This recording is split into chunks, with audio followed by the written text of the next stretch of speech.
Al-Fatihah.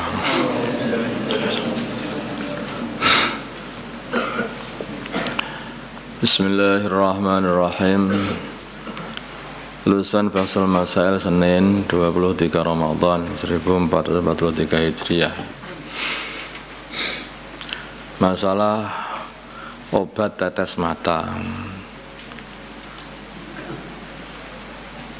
Obat tetes mata atau tetes mata apakah membatalkan puasa? Jawabnya, tetes mata tidak membatalkan puasa. Semua kamu teteskan di matamu itu obat mata atau tetes mata atau air gitu saja, atau kamu kasih air, kadang-kadang digelas pakai air.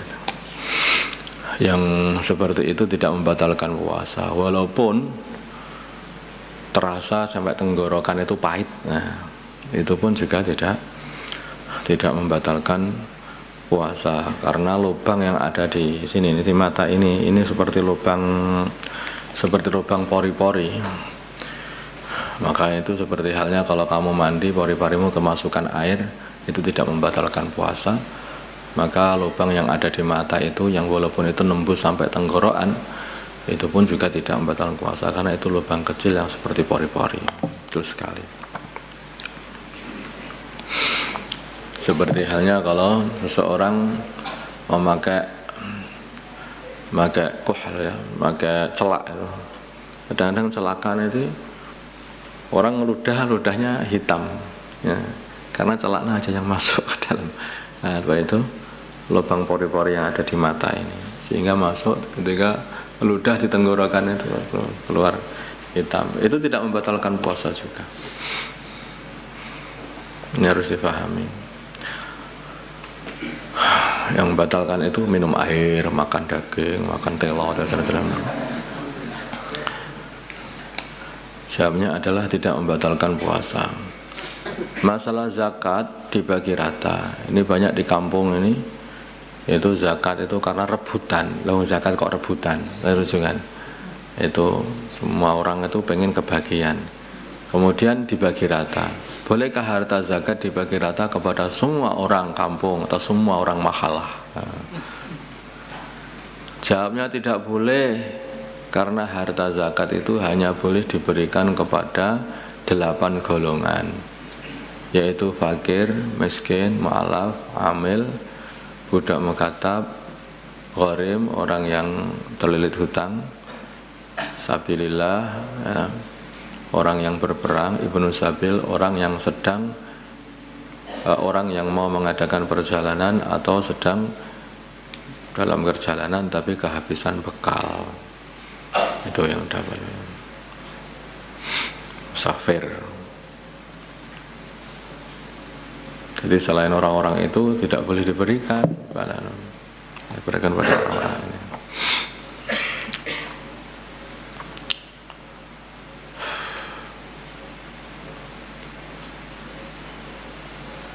Nah, gimana caranya? Ya mestinya ada pendataan. Nanti di kampung itu ada pendataan siapa orang yang fakir miskin di kampung itu dicari, atau orang yang terlilit hutang siapa itu dicari. Nah, itu yang bisa dikasih. Itu dicari untuk orang-orang itu.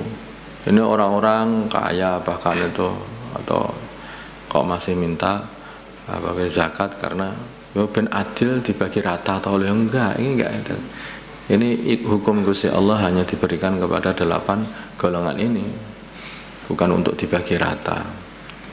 Ada lagi yang itu dijual semua harta akadnya itu, terus dibuat untuk masjid. Nah, ada lagi yang gitu. Itu enggak boleh juga. Itu juga enggak boleh juga. Harta itu untuk 8 orang ini.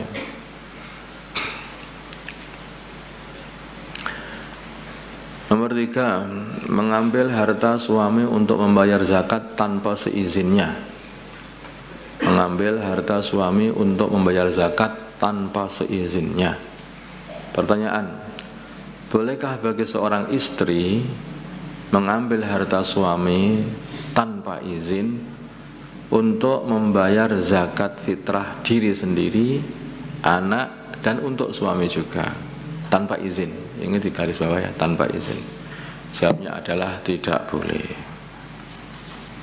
Ini harus izin.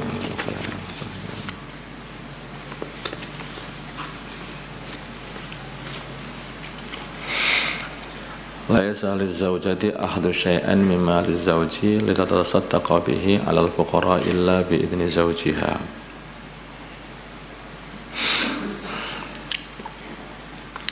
Zakat untuk sang anak yang berada di tempat yang jauh. Jadi kamu di sini, kemudian dizakati oleh orang tuamu di sana.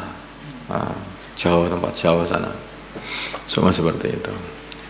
Bagaimana tata cara membayar zakat fitrah untuk anak yang berada di tempat yang jauh dan bagaimana niatnya? Ini ada tata caranya ditafsir. Jika anaknya masih wajib dinafkahi, maka pendapat yang kuat harus dikeluarkan di tempat anak tersebut berada dan yang niat orang tuanya. Karena zakat adalah zakatun nafs, zakat fitrah itu, maka itu ya zakat di tempat apa itu kamu berada.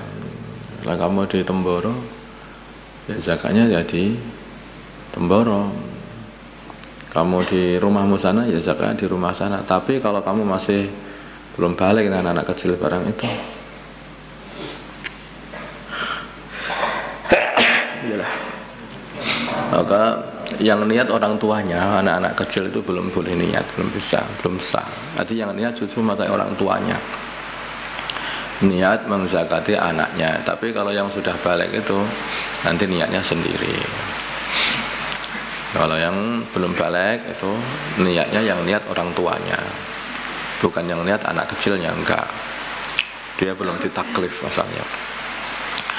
Jika anaknya masih wajib dinafkahi, maka pendapat yang kuat harus dikeluarkan di tempat anak tersebut berada dan yang niat orang tuanya. Jika anaknya sudah tidak wajib dinafkahi, contohnya sudah balik, maka orang tua boleh membayarkan zakat anaknya dengan syarat. Pertama, mendapat izin dari anaknya. Jadi harus bilang sama anaknya, kalau kamu yang sudah gede di sini mau dizakati sama orang tua harus izin sama orang. Ini saya bayar zakat kamu ya. Ya, gitu. Harus izin. Kemudian dibayarkan di kampung tempat anaknya berada. Jadi walaupun yang bayar orang tuamu, zakat itu harus dikeluarkan di Temboro kalau kamu tinggal di Temboro. Kemudian yang niat adalah anaknya, bukan orang tuanya. Kalau yang awal tadi yang niat orang tuanya. Tapi kalau yang ini, kalau anaknya ini sudah tidak wajib dinafkahi, maka yang niat harus anaknya sendiri.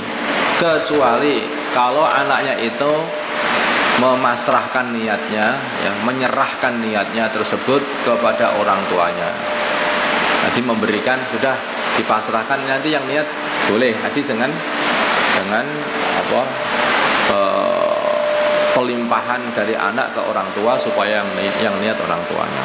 Catatan, anak yang wajib dinafkahi adalah anak yang belum balik atau sudah balik tetapi masih sibuk belajar agama sehingga tidak ada kesempatan untuk kerja.